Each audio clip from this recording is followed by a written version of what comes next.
Europe 1. Europe 1, 8h13, votre invité ce matin, Lionel, Sabrina Agresti-Roubache, secrétaire d'État chargée de la ville. Bonjour Sabrina Agresti-Roubache. Bonjour Lionel. Bienvenue sur Europe 1, bienvenue dans les studios d'Europe 1. Vous faites partie, si j'ai bien compris, des ministres du gouvernement qui ne prennent pas de vacances. Surtout après la période de tension qu'ont connu beaucoup de quartiers sensibles des grandes villes ou des villes moyennes. D'ailleurs, on va en reparler dans le cadre des émeutes le mois dernier. Vous avez chiffré à 1 milliard d'euros le bilan des dégâts provoqués par ces nuits de violence. Vous avez assuré que l'État sera aux côtés des élus pour réparer les dégâts. Comment, en quelques mots, concrètement? On a fait quelque chose d'assez simple à l'Assemblée nationale, c'est qu'on a fait un PJL reconstruction, donc un projet de loi reconstruction, basé sur 3 axes. Il fallait aller vite, donc permettre des solutions dérogataires au droit commun. Par exemple, pour permettre aux maires qui ont été touchés sur des bâtiments publics, permettre aux écoles, permettre aux crèches, permettre aux centres sociaux d'être reconstruits rapidement. Mais si on passe par la phase appel d'offres, si on passe par la phase, on va dire, traditionnelle, ça va prendre des années. Oui, des années, oui. Pas des mois, des années. Ouais. Donc on a permis dans ce projet de loi, qui s'appelle le projet de loi reconstruction, ça a été fait en 2 semaines.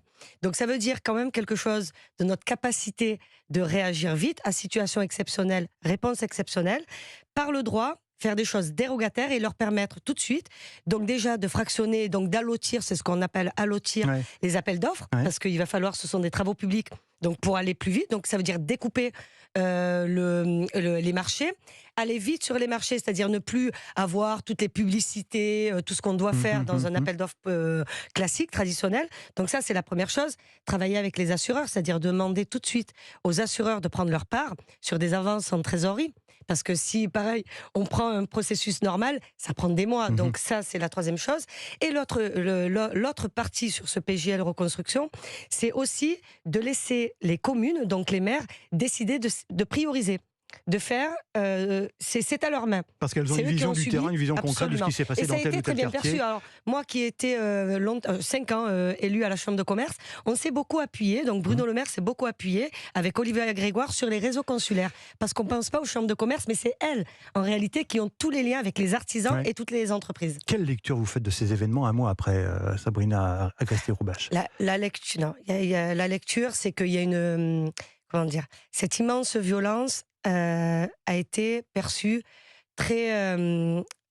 les gens ont été choqués de ce qu'ils ont vu. Oui, bien sûr. Moi, je vous prends l'exemple de Marseille. Marseille, on n'a jamais été touché ni par les émeutes, que ce soit en 98, je fais juste une digression marseillaise, c'est qu'en 98, quand on a un match contre la Angleterre, où on a les hooligans sur le Vieux-Port, c'est nous, moi, les jeunes des quartiers nord, qui sommes descendus sur le Vieux-Port pour prêter main forte aux forces de l'ordre, pour empêcher justement les hooligans de tout casser.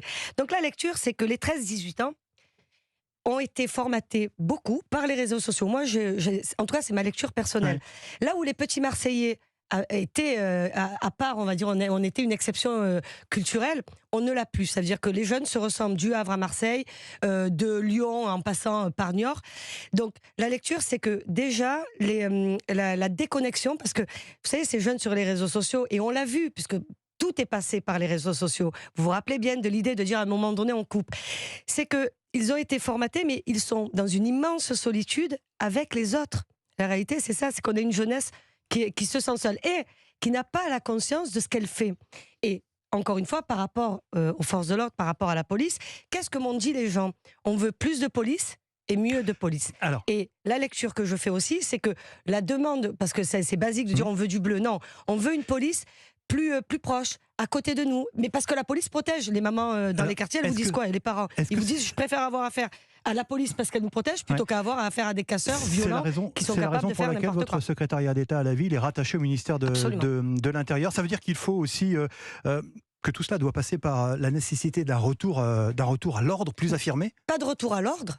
Comment vous voulez que le pays tienne et que notre République tienne s'il n'y a pas un retour à l'ordre? L'ordre républicain, c'est ce qui protège les gens. Pareil, vous savez, moi j'ai entendu beaucoup, moi qui viens de là, d'un quartier, je suis en visite officielle dans mon quartier, le quartier de mon enfance, c'est que on a fait une lecture très basique. Oh mon Dieu, un rattachement à Gérald Darmanin, donc au ministère de l'Intérieur, signifie autorité. Non, c'était une demande en fait de la population en disant les politiques de la ville. Vous voyez bien quand même parfois le décalage et l'éloignement des uns et des autres. de la police envers les citoyens et des citoyens envers la police. Donc, rattacher les politiques de la ville, entre autres, au ministère de l'Intérieur était une nécessité. C'était Parce que tout commence par là, la sécurité, le calme. C'est tout ce que les gens vous demandent. Ouais. Les gens, vous savez, ils ont 3 sujets. La sécurité, le pouvoir d'achat et l'éducation. Donc, vous savez, c'est assez basique. Et j'ai un ministère très transversal, justement, qui me permet de travailler avec tous les ministères sans que aucun ministère se fasse concurrence. On a souvent tendance à réduire la politique de la ville, Sabrina Agresti-Roubache, à l'action dans les quartiers sensibles des grandes agglomérations. Est-ce que vous allez également orienter vos actions sur les quartiers des villes moyennes, celles qui connaissent aussi des Lionel, c'est la première chose que j'ai dite.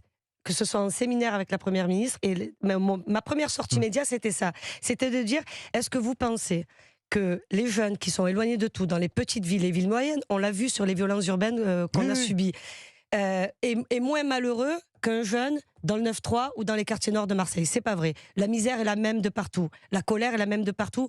Et le manque de services publics, l'éloignement de tout est le même de partout. Donc, je l'ai dit, je vous le redis à votre antenne, je ne serai pas uniquement la ministre des quartiers nord de Marseille, des banlieues parisiennes, mais bien la ministre. La preuve, je fais beaucoup de déplacements dans des petites villes, dans les villes moyennes. J'ai déjà vu, villes et banlieues, par exemple, tous les maires, on s'est connectés, on a fait une visio où je leur ai parlé et je leur ai tenu ce discours. Et en plus de ça, c'est là aussi où il y a beaucoup de demandes. Ouais. C'est-à-dire les attentes sont immenses dans ces zones. Donc je serai bien la ministre de toutes les villes. C'est pour ça que je parle des politiques. C'est les politiques de la ville et pas la politique de la ville. Vous vous souvenez que Jean-Louis Borloo, en 2002, il avait été lui aussi ministre de la ville. Oui. Et il disait que la politique de la ville, c'était pas une question de moyens ou de budget, mais de savoir comment bien utiliser les moyens. Est-ce que c'est votre philosophie également ? Non seulement c'est ma philosophie, je l'ai dit, je ne serai pas... Moi, la politique du chéquier, je ne connais pas. Les milliards, je ne sais pas compter. J'ai dit, ça sera en tout cas sur mon ministère, la politique, non pas du chéquier, mais bien du porte-monnaie. Parce que vous savez ce qu'on dit, vous connaissez le discours convenu. On dépense des milliards pour les quartiers, les problèmes demeurent. C'est ce qu'on a dit au président de la République quand il a fait sa visite officielle à Marseille, à la Busserine. Sur le plan Marseille en grand, les gens de la Busserine ont dit, Monsieur le Président, vous parlez de millions et de milliards, mais nous, on ne les voit pas. Donc, je veux une politique à hauteur d'homme. Je veux parler sur des montants que moi, je maîtrise, c'est-à-dire des centaines de milliers d'euros. Je veux des projets avec les élus, notamment par les contrats de ville. Il y a quand même beaucoup d'argent, parce que penser que les politiques de la ville sont dénuées, c'est pas vrai. Dire que peut-être, par exemple, le sujet de l'écologie, j'ai dit, je veux plus de bleu, d'accord, mais plus de vert aussi. Je veux de l'équité. Je veux pas. C'est pas l'égalité. Ça veut plus trop rien dire. Je veux de l'équité. Je veux que tout le monde, que ce soit dans les petites villes, les villes moyennes, les banlieues, les quartiers nord de Marseille, tout le monde ait accès à la même chose. Mieux manger, mieux dormir, mieux se protéger, mieux apprendre, mieux être sécurisé. Mais justement, mieux apprendre. Il y a aussi un problème fondamental, c'est celui de l'éducation. Tout commence à l'école. On pourrait aussi imaginer que le ministère de la Ville soit rattaché au ministère de l'Éducation nationale. Vous savez quoi, le président de la République, il n'a pas attendu les émeutes pour venir lancer à Marseille, par exemple, Quartier 2030. Et dans Quartier 2030, il a annoncé une mesure toute simple, et je vais beaucoup travailler avec Gabriel Attal, le ministre de l'Éducation nationale, le 8h, 18h, pour les collégiens sur l'accueil des jeunes. De dire, plus aucun ado il aura toujours un prof, toujours un adulte en face de lui, de 8h à 18h. Parce qu'on travaille sur la famille monoparentale, donc ça sera un sujet, par exemple, avec ma collègue Aurore Berger, parce que l'éducation nationale sur le périscolaire et l'extrascolaire, les gamins arrêtent l'école au 15 juin, ça c'est de l'extrascolaire, c'est plus du périscolaire. Donc avec Gabriel Attal, que j'ai vu hier, donc on est en train de travailler à des mesures, mais je vous le redis, par exemple dans le quartier 2030, c'est ce qu'on a appelé comme ça, la première mesure c'est là, et la deuxième, donc c'est le 8h, 18h, le généralisé, c'est l'une de mes missions de la rentrée, et l'accueil des enfants à partir de 2 ans. Le chantier est colossal. Est colossal, mais vous savez, qu'est-ce qu'on a à perdre à essayer de faire ? Comment vous réagissez quand vous entendez les sceptiques qui vous disent « c'est perdu », il y a des territoires qui sont abandonnés, qui sont en état de sécession pratiquement. Non, si vous pensez, alors moi je suis une enfant des quartiers pauvres de Marseille, vous imaginez ce que vous me dites et ce que les autres disent. On pense que c'est foutu, on arrête. Non, moi ce que je pense c'est qu'il y a toujours de l'espoir. Je viens de là, donc je vois bien moi ce qui n'a pas marché pendant des années.